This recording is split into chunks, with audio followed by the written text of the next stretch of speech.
Salam jumpa kembali dalam acara renungan mingguan kita kali ini. Kali ini kita akan memasuki masa Advent, masa penantian kedatangan Tuhan kita.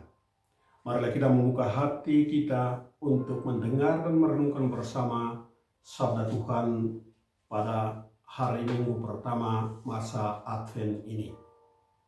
Injil diambil dari Lukas bab 21 ayat 25 sampai 28 dan dilanjutkan dengan ayat 34 sampai 36. Dan akan ada tanda-tanda pada matahari dan bulan dan bintang-bintang, dan di bumi bangsa-bangsa akan takut dan bingung menghadapi deru dan gelora laut. Orang akan mati ketakutan karena kecemasan berhubung dengan segala apa yang menimpa bumi ini, sebab kuasa-kuasa langit akan goncang. Pada waktu itu orang akan melihat Anak Manusia datang dalam awan dengan segala kekuasaan dan kemuliaannya. Apabila semuanya itu mulai terjadi, bangkitlah dan angkatlah mukamu, sebab penyelamatmu sudah dekat. Jagalah dirimu, supaya hatimu jangan syarat oleh pesta pora dan kemabukan serta kepentingan-kepentingan duniawi. Dan supaya hari Tuhan jangan datang dengan tiba-tiba jatuh ke atas dirimu seperti suatu jerat. Sebab ia akan menimpa semua penduduk bumi ini. Berjaga-jagalah senantiasa sambil berdoa, supaya kamu beroleh kekuatan untuk luput dari semua yang akan terjadi itu, dan supaya kamu tahan berdiri di hadapan Anak Manusia. Demikianlah Injil Tuhan, terpujilah Kristus. Bapak Ibu saudara-saudari yang terkasih dalam Kristus, diceritakan bahwa ada seorang pengusaha kecil yang cukup berhasil. Suatu hari dia bertemu dengan seorang pastor yang kebetulan mengunjungi umatnya. Pastor itu membawa berita gembira tentang Yesus Kristus. Dan pengusaha itu mendengar sang pastor, tetapi tidak dengan sepenuh hati karena sedang memikirkan hal-hal yang berkaitan dengan usahanya. Pengusaha itu mendengar, tetapi tidak dengan sepenuh hati. Lalu sang pastor membaca semua sikap sang pengusaha lalu berkata, "Tahukah Anda bahwa keselamatan adalah suatu karunia dari Allah? Tidak ada seorang pun dapat memperoleh karunia itu walaupun dia bekerja keras 14 jam dalam setiap hari. Tahukah Anda bahwa Yesus Kristus mati untuk membayar atau menebus semua dosa Anda? Kenapa Anda tidak datang untuk merayakan bersama kami di gereja, bersyukur dan berterima kasih kepada Tuhan atas cinta dan pengampunan dosa yang telah Dia berikan kepada Anda?" Sang pengusaha itu menatap wajah sang pastor dengan tenang dan berkata, "Untuk sementara saya tidak akan datang. Saya tahu bahwa saya sedang bermain dengan api, tetapi saya masih dalam keadaan baik-baik saja. Saya suka dengan pekerjaan saya, hidup menurut kemauan saya, bersenang-senang dengan teman-teman saya. Saya kira saya tidak perlu menunggu sampai umur 70-an untuk mengubah hidup saya.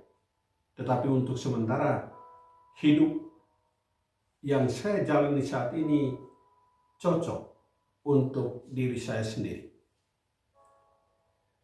Bapak Ibu saudara-saudari terkasih, berapa banyak pengusaha seperti ini yang ada di sekitar kita?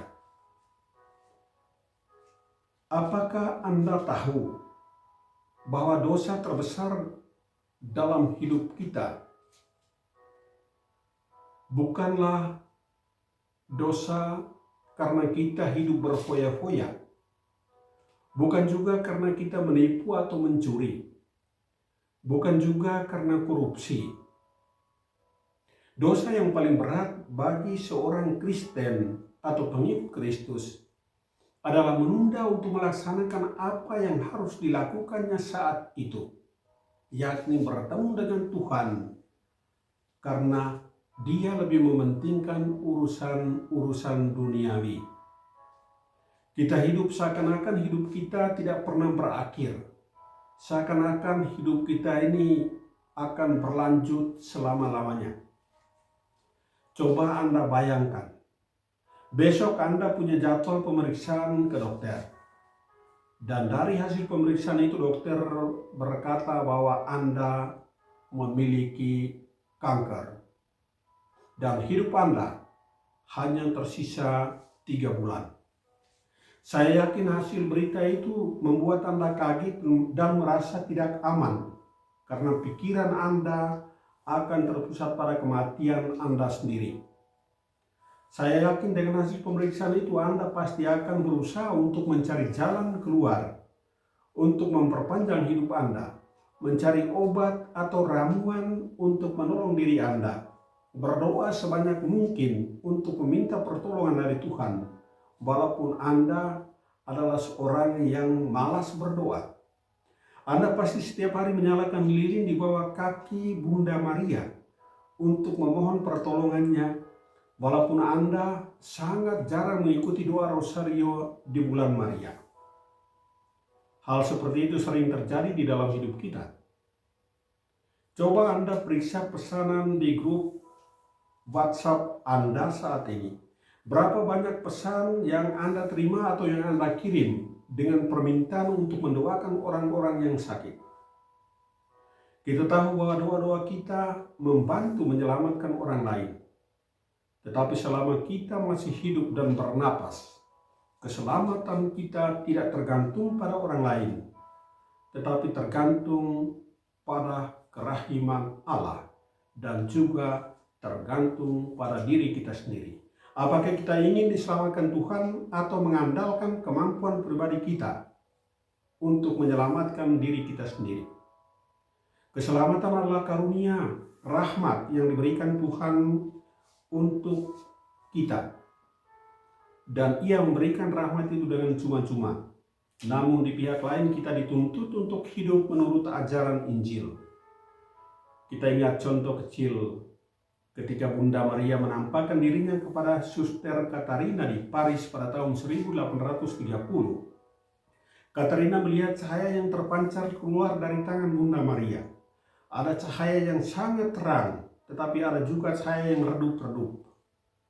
Lalu Suster Katarina bertanya kepada Bunda Maria, mengapa ada cahaya yang begitu redup, tidak seterang dengan yang lain?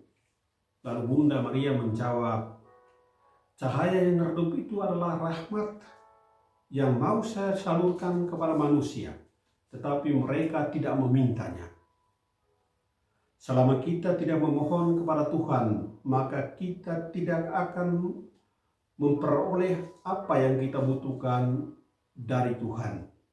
Sebagai manusia kadang kita sombong, menganggap diri kita mampu untuk menolong diri kita sendiri. Tetapi dalam kenyataannya kita tidak mampu, kita tidak memiliki kekuatan untuk menyelamatkan diri kita. Pada hari ini umat Katolik sejagat memasuki masa penantian, masa Advent. Kita mulai mempersiapkan diri, mempersiapkan hati dan batin kita, menantikan seseorang yang akan datang. Dia yang sedang datang dalam perjalanan itu membawa kabar baik untuk kita. Advent adalah waktu untuk menanti, penantian dan pemurnian diri, berjaga dan tetap siaga dalam penantian. Bacaan pertama dari kitab Nabi Yeremia dikatakan, sesungguhnya waktunya akan datang, demikianlah firman Tuhan, bahwa aku akan menepati janji yang telah kukatakan kepada kaum Israel dan kaum Yehuda. Bapak, Ibu, Saudara-saudari terkasih, janji itu akan ditepati oleh Allah, dan itu dinyatakan dalam bacaan pertama pada hari ini. Allah datang dalam awan-awan, membawa rahmat dan berkat bagi kita semua. Tuhan datang dalam awan itu, datang dengan suatu rencana untuk menyelamatkan bangsa manusia dari dosa dan kematian. Dia datang membebaskan manusia. Warta ini adalah suatu peringatan bagi kita, penghuni muka bumi ini, agar kita selalu waspada dan berjaga-jaga untuk menyambut kedatangannya.